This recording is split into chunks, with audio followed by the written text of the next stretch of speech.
I invite you now to hear the word of the Lord as it comes to us from Matthew's Gospel, beginning in the 14th chapter, beginning in the 22nd verse. Listen with me for the word of the Lord. Immediately, he made the disciples get into a boat and go on ahead to the other side while he dismissed the crowds. And after he had dismissed the crowds, he went up to the mountain by himself to pray. When evening came, he was there alone. But by this time the boat, battered by the waves, was far from the land, for the wind was against them. And early in the morning he came walking toward them on the sea. But when the disciples saw him walking on the sea, they were terrified, saying, "It's a ghost." And they cried out in fear. But immediately Jesus spoke to them and said, "Take heart, it is I. Do not be afraid." Peter answered him, "Lord, if it is you, command me to come out to you on the water." And he said, "Come." So Peter got out of the boat, started walking on the water, and came toward Jesus. But when he noticed the strong wind, he became frightened, and beginning to sink, he cried out, "Lord, save me." And Jesus immediately reached out his hand and caught him, saying to him, "You of little faith, why did you doubt?" And when they got into the boat, the wind ceased, and those in the boat worshiped him, saying, "Truly, you are the Son of God." This is the word of the Lord. Thanks be to God.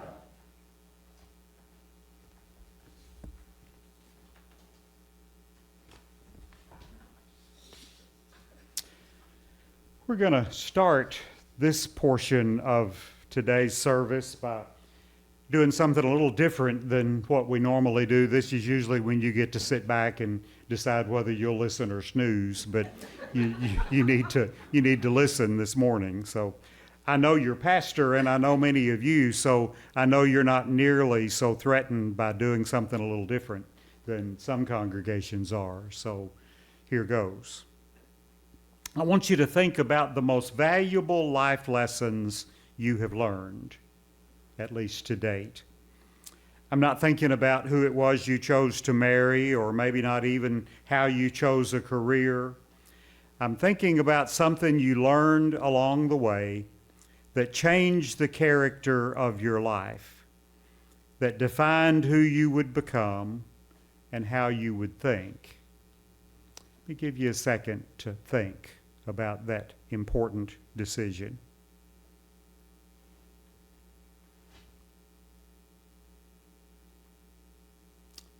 If you have something in mind, just hold on to that thought for a minute. Think about how that lesson or that learning came to be so important to you, how it came to define how you think and what you believe and how you see yourself and the world around you.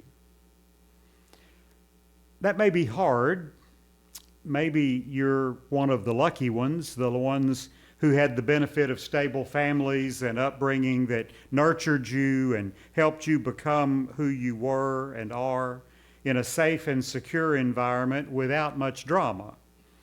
If that's you, then maybe you'll be able to learn something from the rest of us who had different experiences, not necessarily bad ones, just different ones. But if you've got that big life lesson in mind, hang on to it and be thankful for it. But we're not done with it.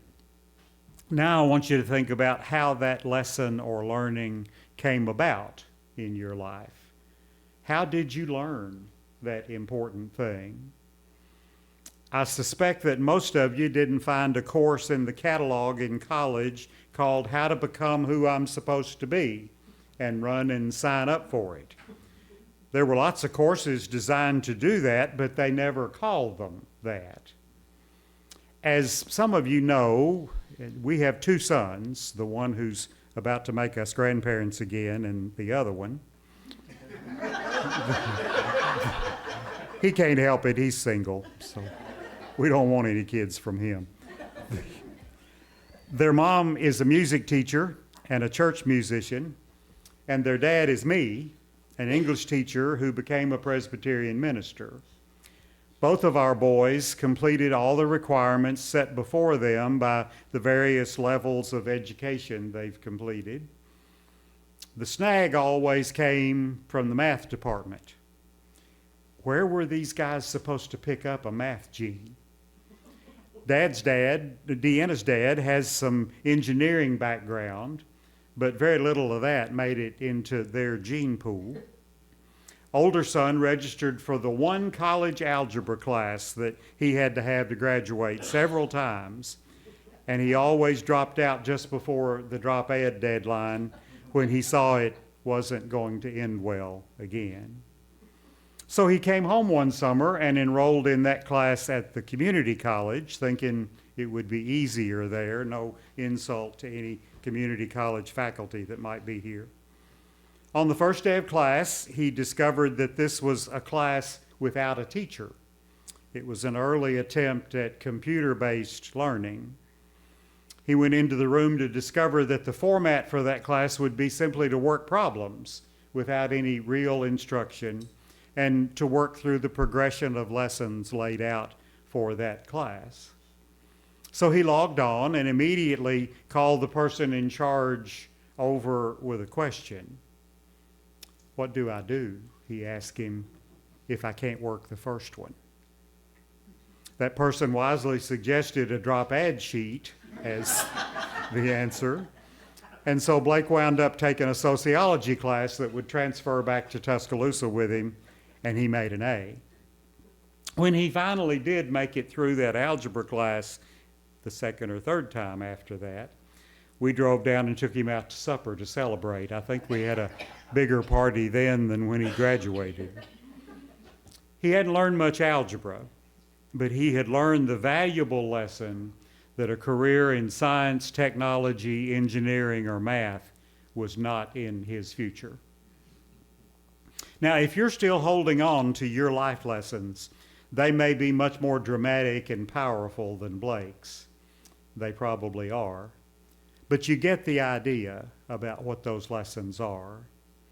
Most of the really important things we learn, the ones that define the character of our lives, don't come to us easily.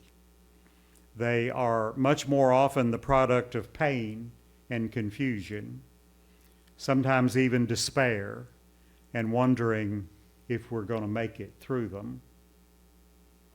Jesus' encounter with the disciples in today's story from Matthew's Gospel helps us understand that that's how most of life's important lessons come, and that's how we learn from them. Close reading of the text is always the best place to start with Scripture. Paying attention to the words and what they say and what they don't say helps us to learn. So the first word we read this morning from Matthew's Gospel was immediately.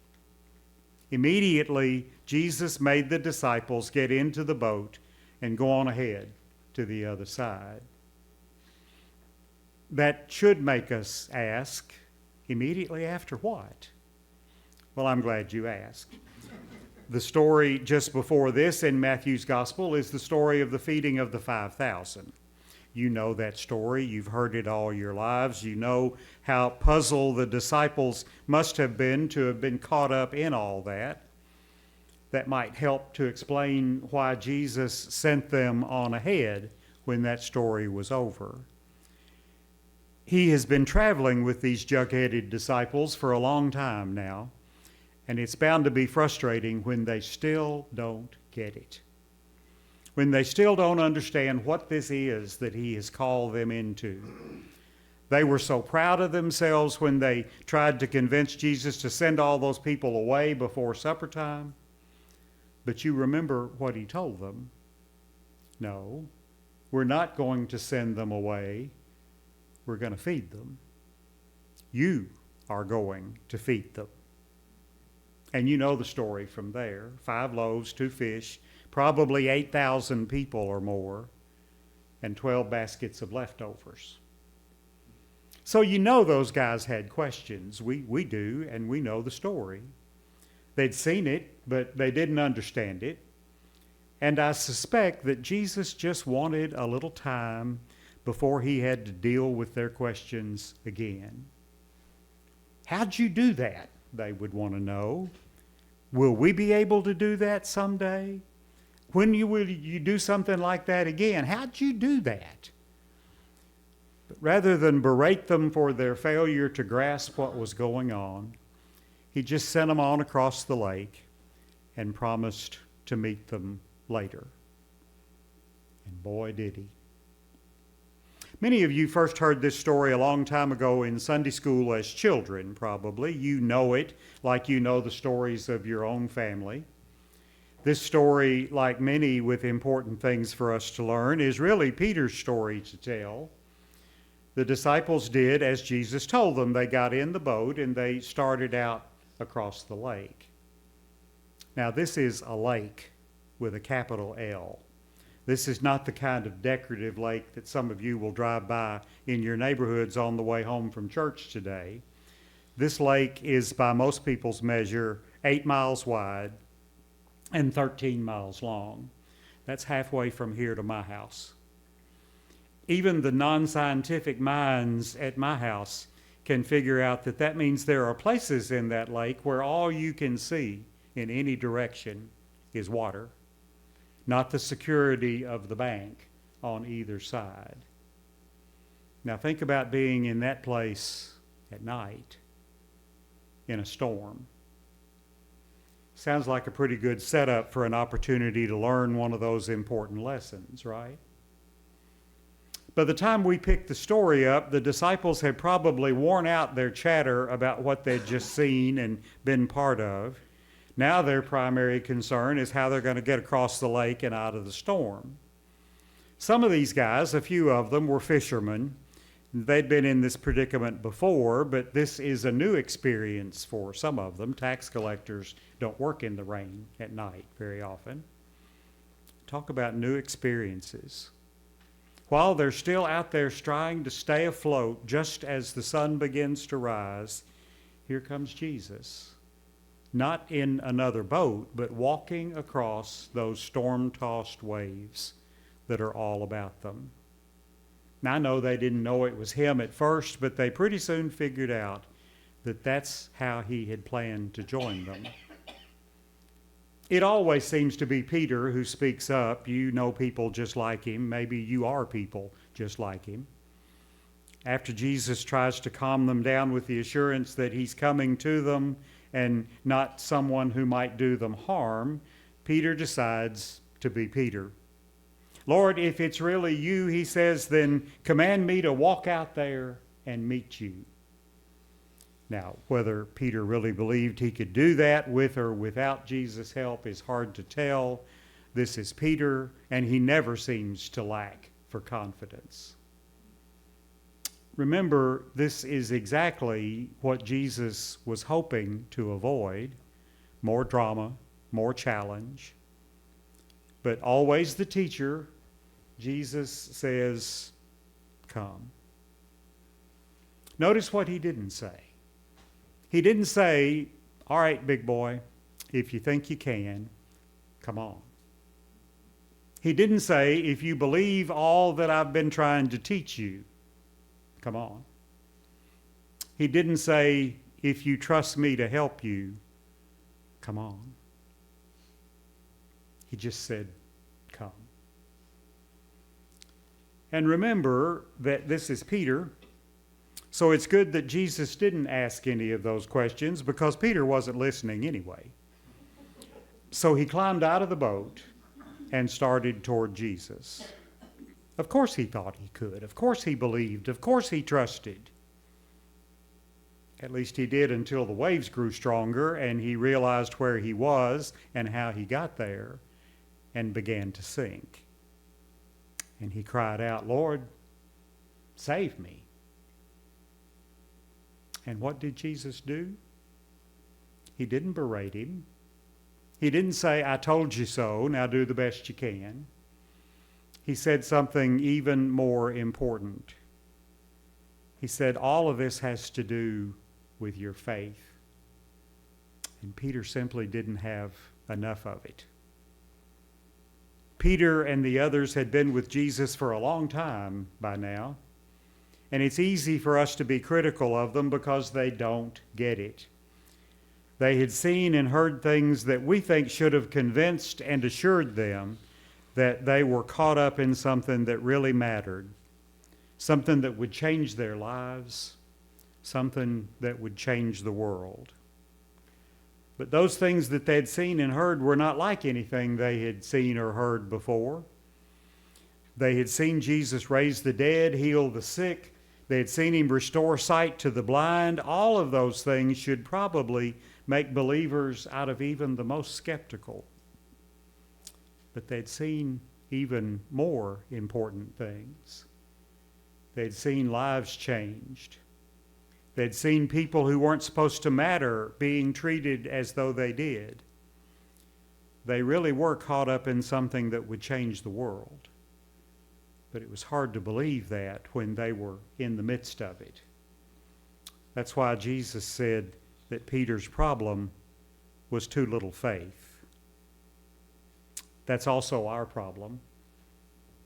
All of us here this morning have placed our faith in the same Jesus who called Peter out of that boat. And we intend to follow through on that commitment. We intend to do what we promised to do. But he calls us to do and to be things that are every bit as scary as walking on water might be. He calls us to live with integrity. He calls us to speak truth to power, to live as those people who aren't supposed to matter, including some of us, do matter, after all. Even when the powers and authorities who control our lives try to convince us that they don't. Sometimes, I contend most of the time, the lessons involved in following Jesus are the kind of lessons that change our lives. And we don't necessarily learn those in the comfort of sitting in church.